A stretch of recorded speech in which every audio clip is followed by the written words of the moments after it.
मी काल नाशिक मधून आलो. नाशिकच्या पुढे गेलं की धुळे नावाचा जिल्हा लागतो आणि नाशिक धुळ्याच्या बाउंड्रीवरती एक गाव आहे, आदिवासी भिल्ल समाजामधलं गाव आहे. त्या गावाचं नाव आहे सामोडा.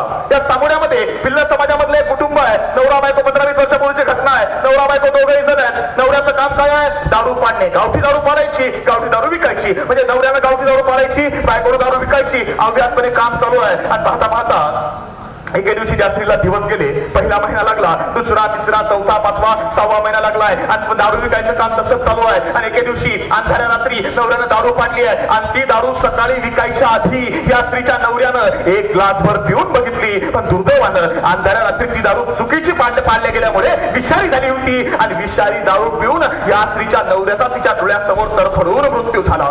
अख्खं कुटुंब सांगतंय तुझ्या पोटाचे पोरग आहे ना, हे पोरग जन्माला घालू नको. म्हटले का?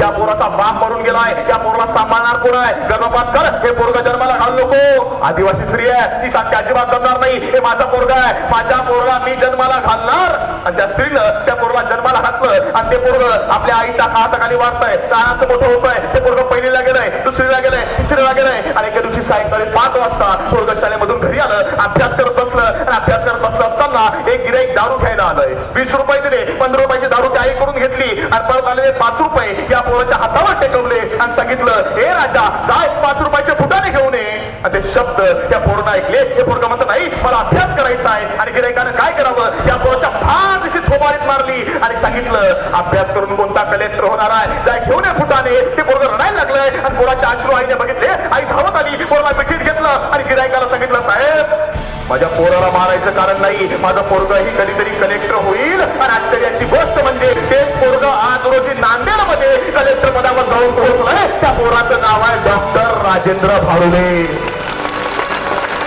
मागच्या शिवजयंतीला नांदेडमध्ये गेलो, त्यांना जाऊन भेटलो, त्याला विचारलं, साहेब, ज्या समाजामधून आलाय ना, त्या समाजापर्यंत शिक्षण पोहोचलंच नाही. ज्या भागामधून आलाय त्या भागापर्यंत शिक्षणाची गंगा अजून गेलीच नाही. ज्या प्रांतामधून आलाय, ज्या प्रदेशामधून आलाय, तिथे शिक्षण अजून पोहोचलंच नाही. आणि अशा वेळी तुम्ही कलेक्टर पदावर येऊन पोहोचलाय, कुणाच्या बळावर, कुणाच्या विश्वासावर, कुणाच्या प्रेरणेवर? या माणसाला मला काय सांगावं? मला सांगितलं, मी ज्या खुर्चीवर बसतोय ना कलेक्टर पदाच्या, त्याच्या पाठीमागे एक भिंत आहे आणि समोर एक भिंत आहे. पाठीमागे समोर त्या दोघाही भिंतीवरती 2 फोटो लावले. त्या दोघांकडे बघितलं, इथपर्यंत आलो आणि कलेक्टर झालो. ती सर मानवर करून बघितलं, हे फोटो कुणाचे? वरती मानगिरी बघितलं, पाठीमागं फोटो होता छत्रपती शिवरायांचा आणि समोर फोटो होता विश्वरत्न डॉक्टर बाबासाहेब आंबेडकरांचा.